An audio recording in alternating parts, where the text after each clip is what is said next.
the Firefield Impact XL. Just picked this up a little while ago. I put about 100 rounds through this guy, and I mean, it's done great this entire time. I haven't had any problems. I do have to say that this back here is super sweet in the aspect of being able to change different optic reticles. And I'll turn that bad boy on for you so that you can see. Okay, see if you can see that. Yeah, okay.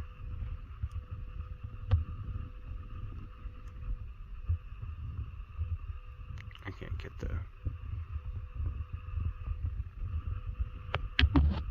No, I can't get the donut. You can't see it. See? Now, that's the one thing that I am going to say, and that is its optimal brightness. This is a brand spanking new battery, and I do have to say that right after I got it, we went shooting for about an hour or so with me and my buddy. We were pigeon hunting, and he honestly kind of forgot to turn off the optic. It only lasted for about an hour and a half, and I mean, the same exact battery that's inside of this guy right here is the same exact battery that's in my CCW. Now, the funnier thing is this only has about an hour and 10 battery life, hour and a half, we'll say that, and that's at maximum brightness. And I mean, even at minimal brightness and low light setting, it's perfect. Max brightness, if there is quite a bit of sun, obviously, as you saw, it is kind of hard to see, even with a blue sky. If you're pointing towards the sun trying to duck hunt or something like that, early morning, late afternoon, something like that, I think that's going to cause kind of a bit of a problem in the aspect of brightness and being able to see your reticle. Now, with that hour and a half battery life, this guy will run a couple months before I even have to change the battery, and that's running on a 14-hour stay on, and it stays on for that entire 14 hours, and that's medium brightness out of 10 brightness settings, and this only has 5. So that's another con that I have to say, is the fact that this battery is taking up so much while not giving very much brightness.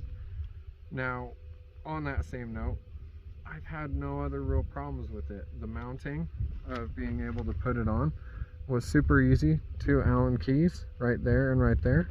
Mounted real easy to the Weaver mount. Had absolutely no problems. The windage and elevation, this is your elevation, and this will be your windage. Or, no, sorry guys. This will be your windage. Both of those had absolutely no problem adjusting. Making sure that these were nice and tight for the Picatinny rail mount was absolutely no problem adjusting either. Now, the one thing that they do give in the plastic package that they give with this Firefield is this. Now, this is perfect. I honestly have to say I really have a hard time sometimes being able to hold the tiny little Allen key in, you know, my big old fingers. So having that nice little plastic right around it to be able to keep it in place while you're trying to tighten your screws and being able to adjust your windage and elevation is perfect. I have absolutely no complaints there. Now, let's get on to some shooting. Duck hunt.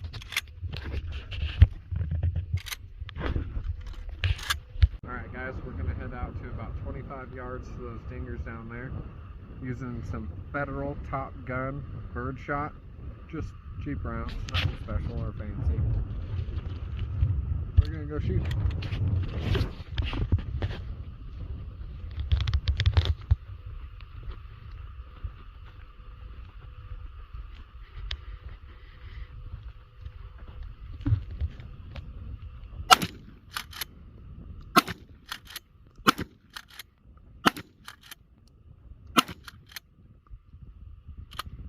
Go. Alright guys, so we did about 5 rounds out of this guy. Had absolutely no problem hitting the dinger. I mean, even at 50 yards, I hit pigeons with this thing. Haven't had a problem with my target focus. Immediate sight focus. The second you bring her up and you point at whatever you're trying to point at, that dot or that reticle is on whatever you are pointing it at. The second you get her zeroed, foresighting is the easiest way. Shooting, I mean, you're adding the rounds, but still having some fun. But once you get her bore sighted in and or sighted in, she is perfect. like I said, I've had absolutely no problems with her besides just the battery life and the fact that it's not really that much like brighter than what you would expect. I mean, I would expect that for 70 bucks retail at Shields that this guy would give me a good amount of brightness at the highest brightness. But all in all, I have to say, for the price point and how well it functions, the way that it looks, I've had absolutely no complaints with it. Would I recommend it to somebody? Yeah, at least as a starter for a reflex, but definitely not something if like you're serious about like going and enjoying your optics and not having any problems.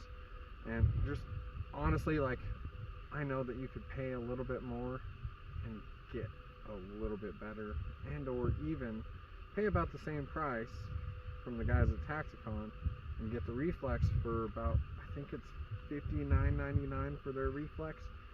I mean, that thing can hold up to anything and actually has absolutely no problems.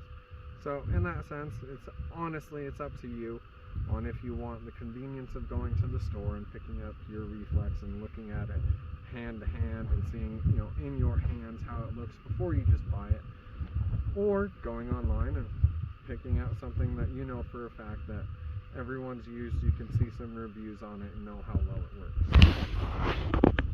Other than that, I have nothing else to say.